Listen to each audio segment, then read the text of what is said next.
Welcome to episode 131. And today I'm diving into a challenge that I know many managers and business owners have, which is how do we keep really strong collaboration in our team? And how do we know that things are being done properly without falling into the trap of micromanaging? And if you've ever found yourself double checking your team's work more than you'd like, or feeling torn between giving people freedom but still wanting to stay in control and knowing that those things for that customer happened on time, you're not alone. That tension between autonomy and control is one of the biggest struggles that leaders can face. But here's the thing, micromanagement isn't just frustrating and demotivating for your team. It's also draining for you. It eats away at your time. It slows down decision making. It creates an environment where your team stops taking ownership because they're waiting for you to make the decisions. And the thing is that you get frustrated because they don't seem to be doing their job. And so you have this, oh gosh, I just have to get everything done. And so it becomes a toxic spiral. So today I want to share with you a simple three-part framework for leading without micromanaging. It's based on research, it's practical, and it's what I've seen work firsthand in workplaces. So I'm going to cover firstly, how do we build trust and psychological safety? Secondly, how do we set clear outcomes and accountability instead of just hovering over people to see that things are being done? And thirdly, how do we empower through communication and coaching? So let's start with the foundation, which is trust. Micromanagement generally comes from fear. Fear that the work won't get done. Fear that if you don't check every detail, you'll be blindsided by mistakes. Fear that if you let go, performance will drop. And the horrible paradox is that the more you micromanage, the less likely your team is to perform at their best. Because when people feel like they're being constantly watched, your stress levels go up, your creativity goes down, you start to disengage, and eventually many people will leave. A Harvard Business Review study that found that employees who feel trusted are 76% more engaged at work and 50% more likely to stay with their organization. On the flip side, when trust is low, people are more likely to mentally check out. They start job hunting, even while they're still employed. And Brene Brown talks about how trust is built in tiny moments every day. It is tiny, tiny moments that build that trust. So following through on small promises. So if you say, I'll send you that link after the meeting, then you do it. And then people learn that you're reliable. Being present in a one-on-one. So putting your phone away, giving your undivided attention shows that you value the person's time. Admitting small mistakes quickly, just say, oh, I just sent you the wrong file, here's the correct one. That shows honesty, transparency. Remembering personal details, asking, how did your daughter's soccer game go on the weekend? It shows that you see them as a person and not just another employee. And respecting boundaries. So if someone blocks out focus time in their calendar and you honor it, then you're reinforcing respect and autonomy. And let's not forget actually just acknowledging effort. So having simple thank yous shows appreciation in the moment. So they're the small things that build trust. It isn't those huge moments like a big offsite or a retreat. They're important, but they don't build trust consistently and ongoing. It is those small things. The big stuff is important, announcing new company values, doing one-off, big recognitions, none of that destroys trust, but they just don't consistently build it. So autonomy is key when we look at what builds trust. When employees feel they have control over how they approach their work, then their well-being is going to improve. And some research suggests that autonomy is one of the strongest predictors of job satisfaction and retention. And when we think about human motivation, it's rarely about money or fear of punishment. It's often deeper motivators like belonging, recognition, mastery, purpose. And these motivators really come alive when people feel trusted to use their strengths and contribute meaningfully. So let me give you an example. I once came across a manager who reviewed every single client email before it went out. So on the surface, it's quality control. We want to make sure our customers are getting what they need. But what it really signaled was, I don't trust you to communicate with our clients. So the result was that the staff became passive. They stopped offering suggestions. They waited for approval on even the smallest decisions. And mistakes still happened because the team wasn't learning and growing.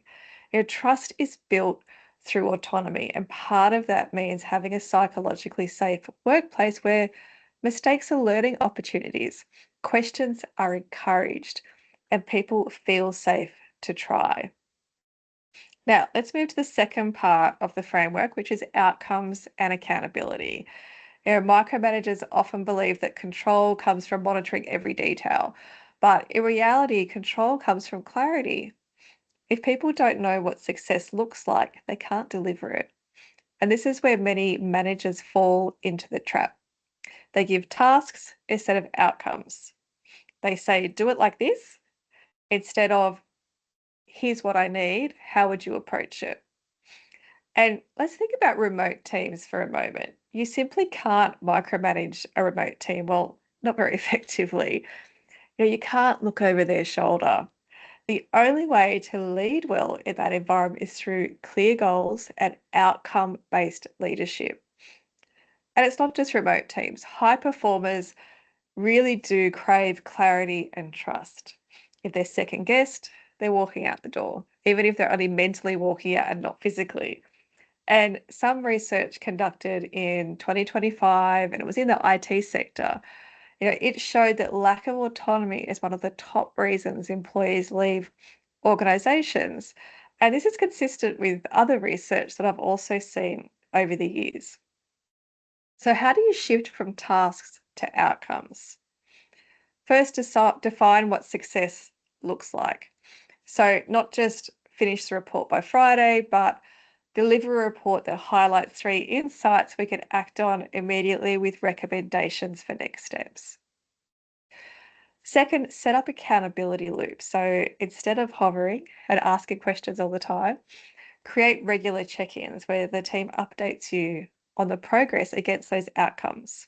Now, that could be weekly meetings, it could be milestone reviews, it could be project dashboards. The key is that you're checking the results and not the process they took to get to the results. Because just the way that you do it is not the only way to do it.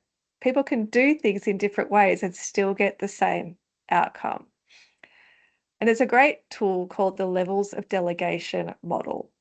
Now, some of these models have 5 steps, others have 7, but they all range from level 1, which is I'll tell you what to do, through to complete delegation, which is you decide and you take full responsibility. And by consciously choosing the right level for each situation, as a manager, you can delegate in a way that builds capability without leaving people in the dark. And we often talk about this when I run situational leadership training. Because if someone is very experienced, but they're brand new to your organization, then you may start with the I tell you what to do because they need that. They're brand new to your business. But if you don't move very quickly from that to delegation, because as I mentioned, they're very experienced, then you're going to find yourself micromanaging. And that's the benefit of being clear on outcomes and shared accountability. It's not about letting go completely, it's about giving enough clarity and structure so that people can take ownership while still knowing that you're there for support. Okay, the third part of the framework is empowerment through coaching and communication. Micromanagement is usually one way. The manager gives instructions, the team executes. Empowerment, on the other hand, is two-way. It's about dialogue, not directives. And star performers in particular are looking for growth, recognition, and freedom to contribute. If they feel controlled, they're going to be disengaged or they're going to leave. But when leaders step into a coaching mindset, they can unlock all of that potential. So, what does coaching look like in practice? It means getting really, really, really good at listening rather than talking and asking open questions rather than giving answers. So, instead of asking, "Did you finish this?" you ask, "What support do you need to move this forward?" Instead of telling someone how to solve a problem, you ask them, "What options do you see? What do you think will work best?" And instead of only giving feedback when something goes wrong, you recognize effort and celebrate wins along the way. And a simple formula that I quite like is ask, listen, guide. So ask open questions, listen to understand, not to reply, and guide with advice or support, but don't take over. And this also encourages collaboration across the team. When leaders stop being the bottleneck, team members learn from each other and will start to share solutions across the team. And this just creates a much more resilient culture. I know many of us are fixers, we just want to help our team. But when we jump into fixing problems, it means our team members rarely get the chance to work out things for themselves. So if we can learn to sit back, ask questions, let the team come up with ideas, then the team will become more engaged, more innovative, and they will take real ownership. It does take a lot of practice, but eventually it will become natural and will enable you to be a more empowering leader and not a micromanager. So that's a three-part framework, but it's also worth highlighting the hidden costs of micromanagement. When leaders micromanage, firstly, innovation slows down because people don't feel like they can experiment. Secondly, decision making drags because everyone is waiting for approval. And finally, engagement drops, well-being suffers, turnover rises. And perhaps the worst part of micromanagement is that the manager thinks they have to do it to get the results. And instead, it often leads to more mistakes because people aren't building the confidence or the skills to solve problems independently. So if you find yourself micromanaging, it's not just a frustration for everyone, it is actually a real business risk. So here's a quick reflection exercise. Ask yourself, do I often focus on how people are doing the work rather than what results they're achieving? 2, do I step in when I don't really need to just because I want to feel in control? 3, how often do I give my team the chance to solve problems without me? And 4, when was the last time I celebrated initiative or creativity rather than just output? And take a moment to think about those. Awareness is the first step. And then the next step is what small shifts can you take this week to move to more empowerment? So, to wrap up, leading without micromanaging comes down to three things: building trust and psychological safety, setting clear outcomes and shared accountability, and empowering through communication and coaching. And when you do these things, you're not just avoiding micromanagement, you're creating conditions for real performance. You're tapping into those human motivators of autonomy, recognition, belonging, purpose, and they are what keep people engaged, loyal, and thriving. If you'd like to go deeper into how to apply this into your business, we'd love to support you at Amplify HR. You can book a strategy session with us or access our leadership workshops where we cover these strategies in more depth. And if you've received value from this episode, I'd love it if you could leave a rating or a review over at Apple Podcasts or Spotify so someone else can also find the episodes to help with their business. Episodes are released on Monday, so click subscribe and you'll be notified of when it's available. Thank you so much for joining me. If you have any feedback, questions, or ideas for future episodes, head on over to amplifyhr.com.au or connect with me on LinkedIn and we can start a conversation.